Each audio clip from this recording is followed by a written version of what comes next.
Okay, answers to questions, and this is something which is of an interest to a lot of audiophiles.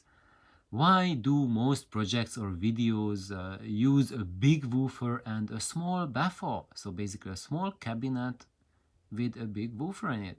Wouldn't it be more logical to use a slightly smaller speaker in a bigger baffle?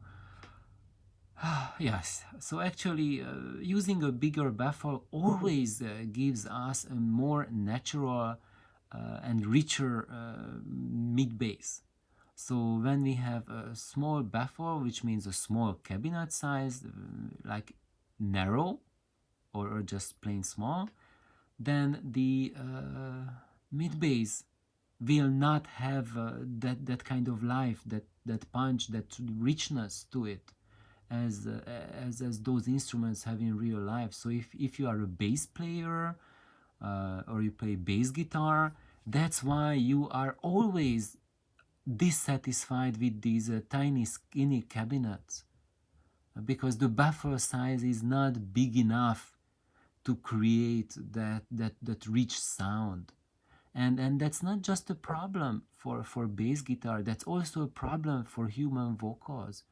That's why all the human vocals sound so polished and squeaky on the narrow front loudspeakers. And initially most audiophiles think that that's a bonus because the sound is so much cleaner because you have that narrow baffle, and the reflections and the diffraction in the lower frequencies is minimized. But when you have a skinny cabinet, then we have very high frequency reflections, and we have problems in the 1 kilohertz through 700 hertz range, and that just really is a problem for our interpretation for tonality. And that's why keeping a small baffle size creates a problem. And I do second that, yes, a bigger baffle would be always an advantage, and there's techniques to minimize the diffraction for a bigger baffle to make it work, but the industry doesn't want to put any focus on that and any attention on that it's possible to make a big baffle work, because it doesn't sell. The primary consideration for making loudspeakers smaller and narrower has always been price, and always been that it's easier to sell uh, a smaller box, because for a big box the shipping cost and storage cost are prohibitive. And we just had the era of the audio stores, which are like brick and mortar audio stores. Everyone is calling them brick and mortar, but of course probably most of them are not made by brick and mortar. They are modern construction building, but anyway, physical actual audio dealers. And if you are an audio dealer, then you know that if you want to sell and bring in a large baffle cabinet, a large cabinet, you have to sell it at a premium cost, because you are paying an arm and a leg for shipping those huge boxes in, for storage. And when you store them, you need to store not just the speaker itself, but the box that the speakers comes in. And imagine like loudspeakers which are the size of my walls. Imagine like you need to store the box of such a speaker. Then that would be like a crate. So for the pair of the speakers, you would need two crates and and boxes that are bigger than a refrigerator for each of them. And and and that much storage space, you could store like 2 dozen bookshelf speakers including their boxes. And how many people will buy a loudspeaker the size of a refrigerator? Maybe every 100th customer will buy it. Everyone wants to buy the smaller speakers. and that's why the industry is making all the effort on making the box as small as possible. And of course, one way to get some bass out of a small cabinet is to put the biggest size woofer on it that you can, to move some air. And yes, it's not a fortunate scenario, but that's where the market pressures are on. However, if you build it for yourself, I would say just choose the bigger baffle, go with as big baffle or as big speaker cabinet as you can, as it fits in your room.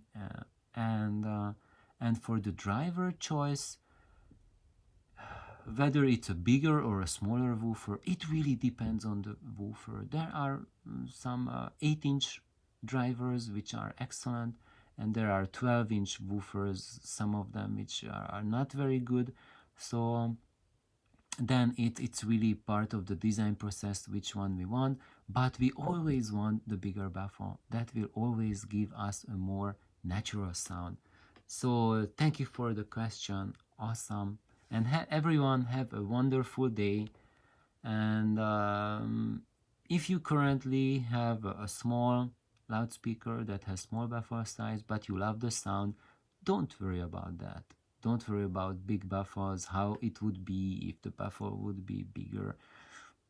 It would have bigger sound, and you would feel, you would experience something different, but still that doesn't invalidate your experiences that you have with a small loudspeaker. And talking about myself, if I'm listening to small loudspeakers, like I have my AOs, which are really tiny babies compared to these walls, and I have them upstairs, and and when I listen to them, I love their sound. There's nothing wrong with that. But if you then bring, if I would bring my walls up there and listen to the two of them side by side, then that would kind of make me cry big time if I was forced to listen to the AOs only. But if you are not in a situation where you are swapping between the sound, then this psychological effect will not be happening. And I would say that if you have now those small loudspeakers and you enjoy them, then that's perfect. You don't need anything more, anything bigger, because then you have something bigger. It's not that everything will sound better on it. The reality is that for every single loudspeaker, even ones that you consider now not a very good loudspeaker, you can find songs, recordings, which are which have an EQ that those speakers will play them the best. So when you so-called upgrade to a bigger speaker, it will not mean that everything will sound better on it. It will mean that it will have a different preferences of songs and recordings. And I think that when you choose like different speakers or different ideas and philosophies, the best thing to have is have like 2 pairs of speakers which are vastly different, and then you can enjoy like 2 completely different mentalities in recording and mastering and engineering how the recordings were done, and be able to enjoy like vastly different situations of how you would listen to music and what you would listen to. So that was my long and winding answer to a very short and very specific question. So thank you and have a wonderful day. Bye bye.